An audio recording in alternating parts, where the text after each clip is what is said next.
Shalom, viewer. My name is Arya Ben Nasik, and I'm back here again with another biblical burst segment of Hear, O Israel, a weekly television program. And we're just taking a second out to deal with some points of contention in theology, Bible view, Bible perspective.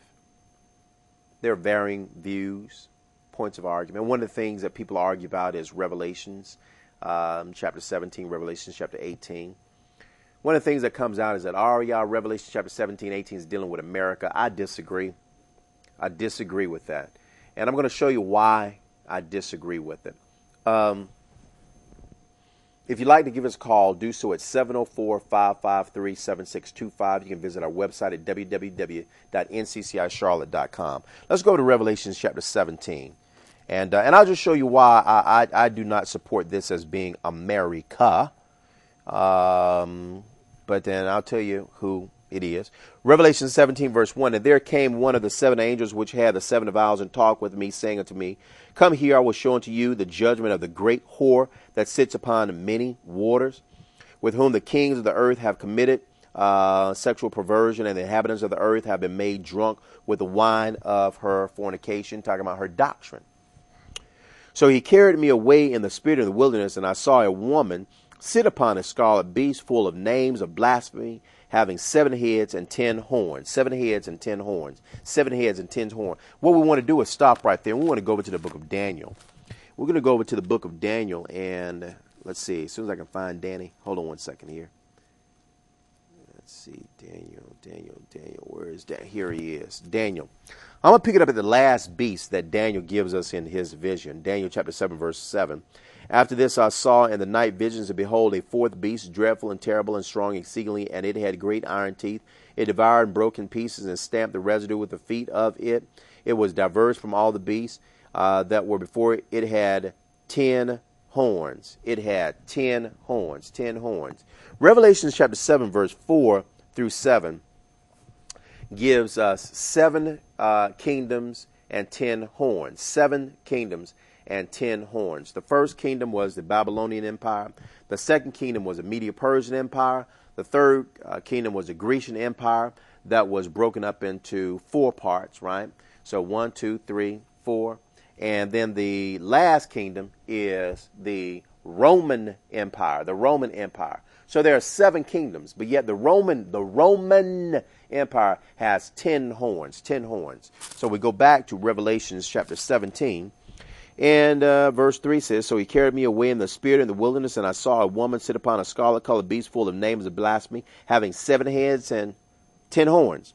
And the woman was arrayed in purple and scarlet color, and decked with gold and precious stones and pearls, having a golden cup in her hand, full of abominations and filthiness of her sexual perversion. And upon her forehead was a name written, Mystery, Babylon the Great, the mother of harlots and the abominations of the earth. So, Arya, you're saying this is Rome? This is exactly who I'm saying this is. This is Rome, and it is dealing with the doctrine of Rome, the religion of Rome. This is not dealing with America, right? Now, you may want to run some things parallel, and that's fine if that's what you want to do. But if we're looking at scriptural application during its particular era, we're looking at Rome. Watch this, I'll further explicate. Verse 6. And I saw a woman drunken with the blood of the saints. Who killed a lot of the Nazarenes? Who killed a lot of the apostles, the disciples? The Romans did. Obviously, it was the procurator, Pilate, who crucified Yeshua. Was he not a Roman? Okay, but obviously he was delivered up by his own people, the sons of Yisrael, the Sanhedrin, the Pharisees. And I saw the woman drunken with the blood of the saints and with the blood of the martyrs of Yeshua. And when I saw her, I wondered with great admiration. And the angel said unto me, Why did you marvel? I will tell you the mystery of the woman and the beast that carrieth her, which has the 7 heads and 10 horns. The beast that you saw was and is not, and shall ascend out of the bottomless pit and go into perdition, and they that dwell on the earth shall wonder, whose names were not written in the book of life from the foundation of the world, when they behold the beast that was and is not and yet is, right? The beast that was, right, in existence, that is no longer in power, right, and it will come to power. And here is a mind which has wisdom. The 7 heads are 7 mountains on which the woman sits.